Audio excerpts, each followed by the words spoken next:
Child of the স্টেশনে কাজ করছি জাফর আল মামুন স্যারের, আমার সাথে অভিনয় করছেন ইমতিয়াজ বর্ষণ ভাইয়া। এটা একটা স্টেশনের চিলড্রেনদেরকে নিয়ে নির্মাণ করা হচ্ছে এই গল্পটা।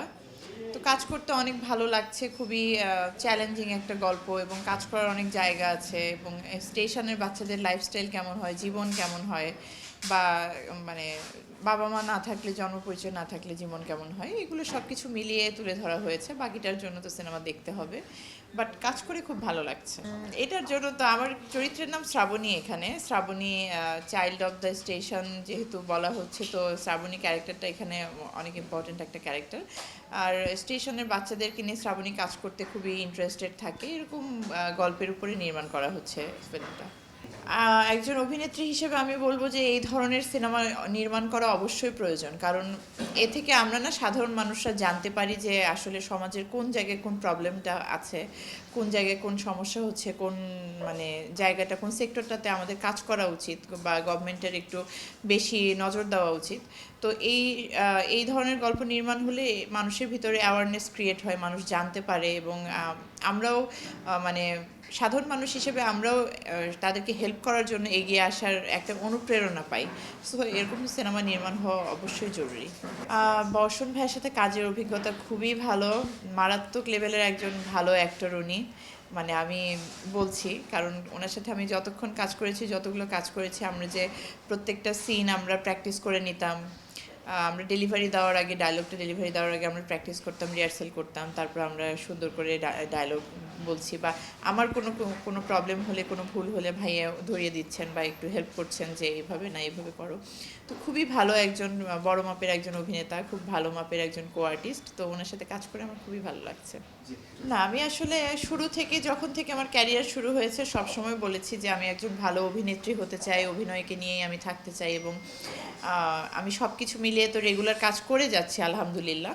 মাঝখানে আমি একটু অসুস্থ ছিলাম, তো আমার কাছে একটু স্পিরিচুয়াল কিছু চেঞ্জেস এসেছিল, আমার কাছে মনে হচ্ছিল যে আমি হয়তো কাজটা কন্টিনিউ করতে পারবো না বা এরকম কিছু।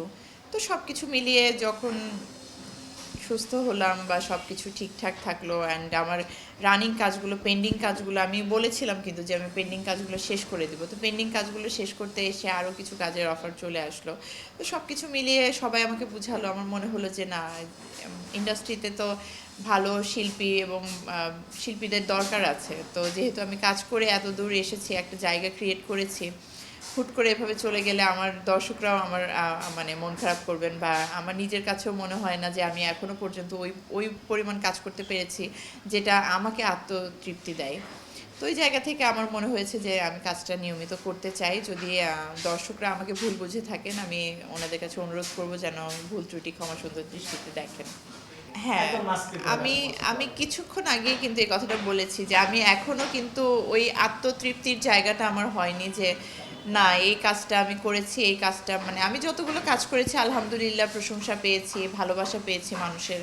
সবাই আমাকে গতকালকেও আমি স্টেশনে শুটিং করছিলাম, সবাই আমাকে মানে ডিপজল ভাইয়ের সাথে সিনেমা বেশি দেখেছে, তো ওইটা কথা বলছিল, বলা বলি করছিল। তো মানুষ যেহেতু এই মাস লেভেলের মানুষজন আমাকে চিনে, জানে, ভালোবাসে, তো ওই জায়গা থেকে ভালো লাগে। বাট আমি এখনও পার্সোনালি চাই যে আমি ভালো কিছু কাজ করতে চাই, যে কাজটা দিয়ে মানুষ আমাকে অনেক বছর মনে রাখবে, ভালোবাসবে। আমি বেশ কিছু কাজ করছি, আমি এখনই বলছি না কারণ আমার বেশ কিছু সিনেমার শুটিং রানিং। তো ইনশাল্লাহ খুব ভালোভাবে বড় পরিসরে এগুলো জানানো হবে। আর চাইল্ড অফ দ্য স্টেশনের সেটে তো আপনি এসছেনই, এটার শুটিং চলছে, বেশ কিছু আরও সিনেমার শুটিং আমার চলছে, সব কিছু মিলিয়ে ব্যস্ত সময় পার করছি। আর সামনে আরও ভালো কিছু কাজের পরিকল্পনা আছে, সব কিছু ঠিকঠাক থাকলে ইনশাল্লাহ ভালো কাজ করব।